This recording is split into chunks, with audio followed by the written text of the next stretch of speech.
Good morning, students. I welcome all of you in my maths class. Let's start our today's work. In this class, I am going to teach you sum number 4, which is very important from examination point of view. Let's start. A well of diameter 3 meter dug 14 meter deep, the earth taken out of it has been spread evenly all around it in the shape of a circular ring of width 4 meter to form an embankment.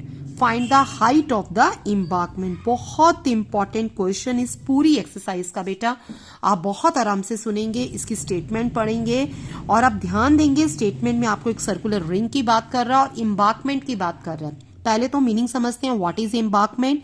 Embankment होती है बेटा जो कुएं के आसपास मुंडेर बनाई जाती है दीवार, जिसके कारण हमें कुआं बाहर से अलग से दिखता है और हम उसके बीच में गिरते नहीं हैं, उस चीज को बोली जाती है एम्बार्कमेंट, मुंडेर। अब देखते हैं इस क्वेश्चन को हमें कैसे करना है। मैंने इसकी फिगर ड्रॉ करी है। देखो, हमारे पास एक वेल है। वेल काफी गहरा नीचे जमीन में होता है और वेल की जो शेप होती है बेटा वो सिलेंड्रिकल होती है। एक सिलेंड्रिकल वेल है जिसकी जो हाइट है, ऊपर से देखेंगे तो डेप्थ है, नीचे से ऊपर देखेंगे तो हाइट है। हमारे पास हाइट है 14 मीटर, इसका डायमीटर दे रखा है 3 मीटर और जो आसपास इसके वॉल बनाई है, मुंडेर बनाई है, उसकी चौड़ाई, उसकी विड्थ दे रखी है 4 मीटर और हमें उसकी हाइट निकाल कर दिखानी है। ये भी वॉल्यूम ट्रांसफॉर्मेशन वाला केस, लेकिन थोड़ा सा टिपिकल है। टिपिकल कहने का मतलब है कि हमें स्टेटमेंट समझ आनी चाहिए।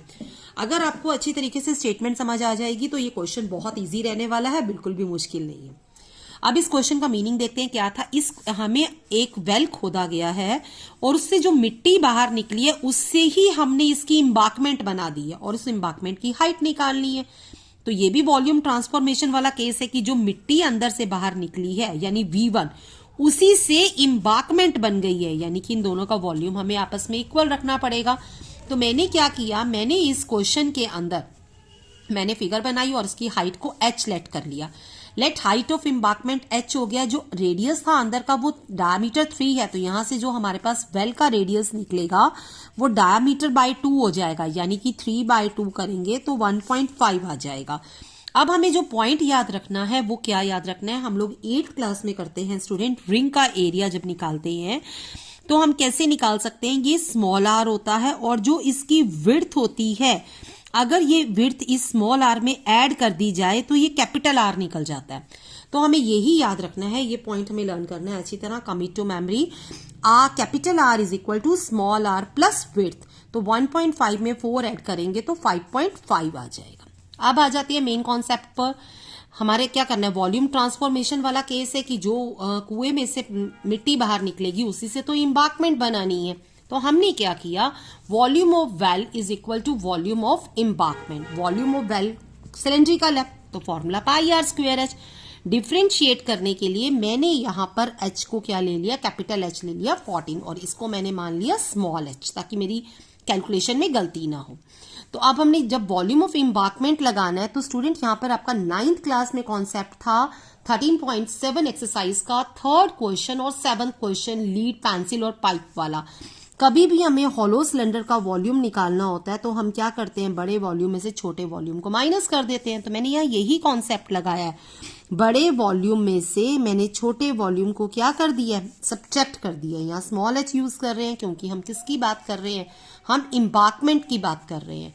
बस अब देखो आपके पास सारी कैलकुलेशन है, पाई से पाई काटो। ये R दे रखा है वेल का 1.5, कैपिटल R मैंने कैलकुलेट कर रखा है 5.5, स्मॉल r 1.5, h बार कॉमन आ गया। मैंने क्या किया, क्रॉस मल्टीप्लाई कर दिया। मैंने यहाँ पर इसको हम स्क्वायर भी कर सकते हैं, 5.5 को 5.5 से मल्टीप्लाई और 1.5 को 1.5 से मल्टीप्लाई करके सब्ट्रैक्ट भी कर सकते हैं। नहीं तो मैंने यहाँ पे आइडेंटिटी यूज करी है student, a² minus b², a minus b, a plus b, 5.5 minus 1.5, 5.5 plus 1.5, इसमें से माइनस करूंगी 4 रह जाएगा, जब इसको ऐड करूंगी 7, तो मेरा क्वेश्चन इजी हो जाएगा। अब हम इसके पॉइंट हटा के 10 लगाकर इसको सिंपली सॉल्व करेंगे तो हमारे पास हाइट निकल जाएगी। Hence the height of the embankment is 1.12 metre. Very important question है, इसको आप बहुत अच्छी तरीके से करेंगे स्टूडेंट्स। और इसको करने के बाद हम जब सैंपल पेपर्स देखते हैं तो हमारे पास इसी के एक्स्ट्रा क्वेश्चंस दिए होते हैं बहुत सारे पेपर्स के अंदर। तो हमारे पास इस कॉन्सेप्ट को एक बार दोबारा से रिवीजन लेंगे। हमने वेल से जो मिट्टी बाहर निकाली उसी से हमने इम्बार्कमेंट बनाई है। हमने जो वेल से मिट्टी बाहर निकाली है हमने उसी से इम्बार्कमेंट बनाई है। ये ऊपर रिंग बन रहा है। जो वेल है उसका वॉल्यूम का फॉर्मूला लगेगा पाई आर स्क्वेयर एच, और जो इम्बार्कमेंट है वो हमारे पास हॉलो सिलेंडर है, तो फॉर्मूला बनेगा pi R square H minus pi R square H. बड़े वॉल्यूम में से छोटा माइनस करेंगे और वैल्यूज पुट करेंगे तो बड़े सिंपल वे से हमारा ये क्वेश्चन स्टूडेंट्स निकल जाएगा। आप इसको एक बार कंप्लीट विद कैलकुलेशन अच्छी तरीके से निकालेंगे। जब हम आइडेंटिटीज यूज कर लेते हैं तो हमारा सम काफी इजी हो जाता है कैलकुलेशन में, जैसे मैंने यहां पर यूज किया, तो हम डायरेक्ट भी मल्टीप्लाई कर सकते हैं। तो अब इसका आपका जो होमवर्क रहने वाला है आज का, आप इस क्वेश्चन को 2 टाइम्स अपनी रफ कॉपी में सॉल्व करेंगे अच्छे तरीके से। Thanks, have a nice day.